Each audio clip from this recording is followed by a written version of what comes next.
కార్యక్రమంలో అలంకరించిన primary school head master గారికి మరియు మా సోదరులు 10వ తేదీ నుంచి అమ్మ మాట అంగన్వాడీ బాట అంగన్వాడీ స్కూల్లో చదువుకోవాలి.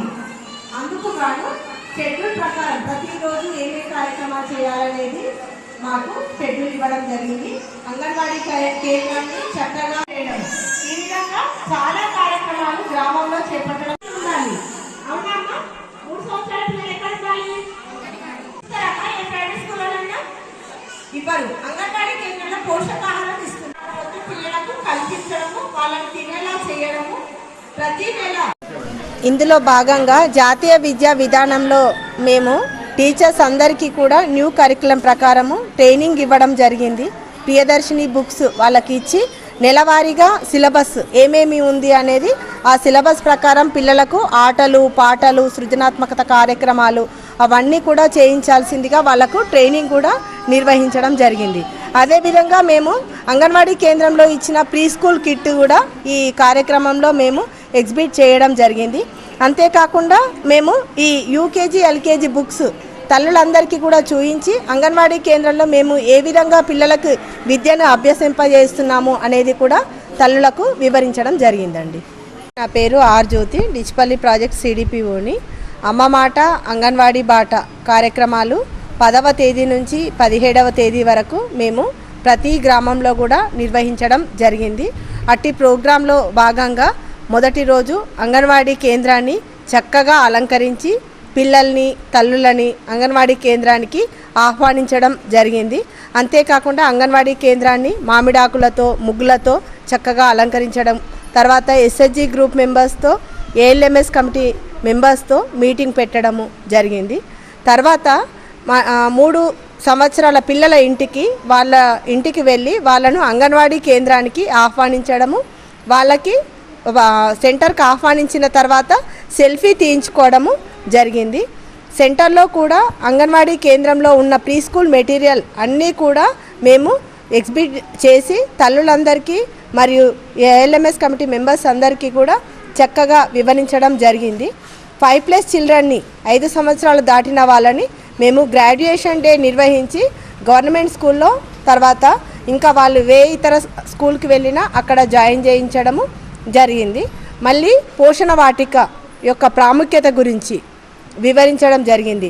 పోషణ వాటిక యొక్క లాభాలు సెంటర్లో మనము ప్రతి అంగన్వాడీ కేంద్రంలో ఎక్కడైతే ఓన్ బిల్డింగ్స్ తర్వాత రెంట్ ఫ్రీ బిల్డింగ్స్ ఉన్నాయో ఆ కేంద్రాలలో ఖచ్చితంగా పోషణ వాటిక అనేది ఏర్పాటు చేసుకోవాలి. వివిధ రకాల పండ్ల మొక్కలు అట్లా పెట్టించి వాటిని అంగన్వాడీ కేంద్రంలో వచ్చే గర్భిణీలకు బాలింతలకు తర్వాత పిల్లలకే ఉపయోగించేలా వాటిని తీర్చిదిద్దేలా మేము ఇన్స్ట్రక్షన్స్ ఇవ్వడం జరిగింది.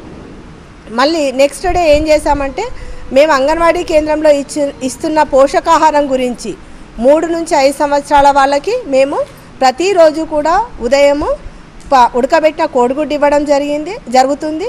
తర్వాత మళ్ళీ మేము వాళ్ళకి మధ్యాహ్న భోజనంలో భాగంగా అన్నము తర్వాత కూరగాయలతో పప్పు లేకపోతే ఆకుకూరలతో పప్పు ఇవ్వడం జరిగింది. మేము ఈ వారము మినిస్టర్ గారి ఆదేశాల మేరకు ఎగ్ బిర్యానీ కూడా పిల్లలకు పెట్టించడం జరిగింది. అంతేకాకుండా గర్భిణీ బాలింతలకు కూడా ఈ ఎగ్ బిర్యానీ పెట్టించడం జరిగింది.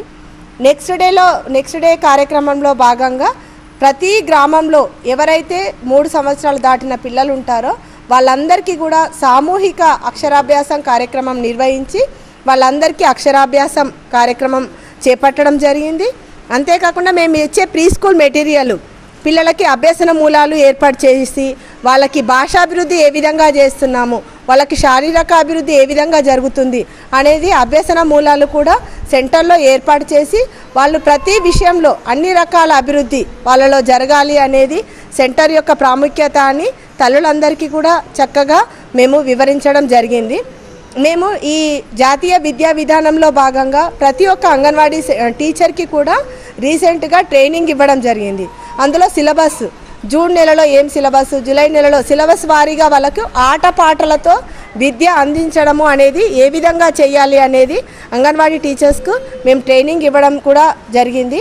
ఈరోజు ఇక్కడ డిచ్పల్లి గ్రామంలో చివరి రోజులో భాగంగా అమ్మ మాట అంగన్వాడీ బాటలో భాగంగా చివరి కార్యక్రమం అయినటువంటి సామూహిక అక్షరాభ్యాసం నిర్వహించడము, తర్వాత ర్యాలీ చేపట్టడం, అంగన్వాడీ విద్య యొక్క ప్రాముఖ్యత గురించి చెప్పడానికి ర్యాలీ కార్యక్రమాన్ని నిర్వహించి తర్వాత తల్లులందరికీ కూడా అంగన్వాడీ విద్య యొక్క ప్రాముఖ్యత గురించి మేము, తర్వాత ప్రైమరీ స్కూల్ హెడ్ మాస్టర్ గారు, తర్వాత మా సూపర్వైజర్స్, తర్వాత హెల్త్ డిపార్ట్మెంట్ ఏఎన్ఎం గారు, తర్వాత సూపర్వైజర్ గారు వాళ్ళ యొక్క ప్రాముఖ్యత గురించి కూడా ఇక్కడ ఈ కార్యక్రమంలో నిర్వహించడం జరిగింది.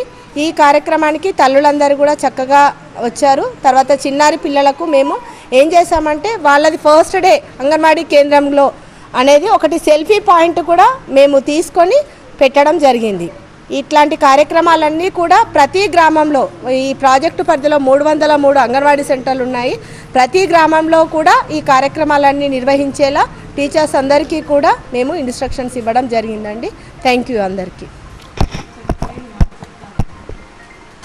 మేము ఈ కార్యక్రమంలో భాగంగా ఒకటి ఏంటంటే అంగన్వాడీ స్కూల్కే పిల్లలు ఎందుకు రావాలి అనేది, అంటే ప్రతి అంగన్వాడీ కేంద్రంలో కూడా ప్రతిరోజు మేము ఉడకబెట్టిన కోడిగుడ్డు ఇవ్వడం జరుగుతుంది. ఏ ప్రైవేట్ స్కూల్లో కూడా ఉడకబెట్టిన కోడిగుడ్డు ఇవ్వరు.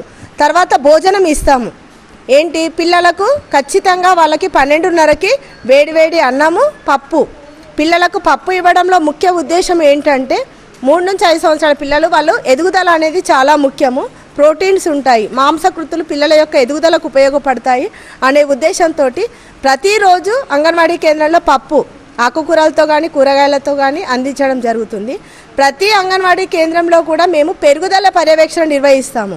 పుట్టిన పిల్లల నుంచి 5 సంవత్సరాల వరకు బిడ్డ ఎత్తుకు తగ్గ బరువు ఏ విధంగా ఉన్నాడు, వయసుకు తగ్గ బరువు ఏ విధంగా ఉన్నారు, వయసుకు తగ్గ ఎత్తు ఏ విధంగా ఉన్నారు తల్లికి వివరిస్తాము. అమ్మ మీ బిడ్డ వయసుకు తగ్గ బరువు తక్కువగా ఉన్నాడు, వాళ్ళకి ఏం చేస్తాము, ఎత్తుకు తగ్గ బరువు తక్కువగా ఉన్న వాళ్ళకి బాలామృతం ప్లస్ ఇస్తాము.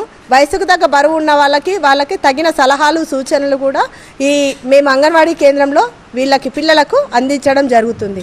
కాబట్టి దయచేసి తల్లులందరూ కూడా తల్లిదండ్రులకు మా విజ్ఞప్తి ఏంటి అంటే ఖచ్చితంగా అంగన్వాడీ కేంద్రంలో 3 సంవత్సరాల పిల్లల్ని నమోదు చేయించండి.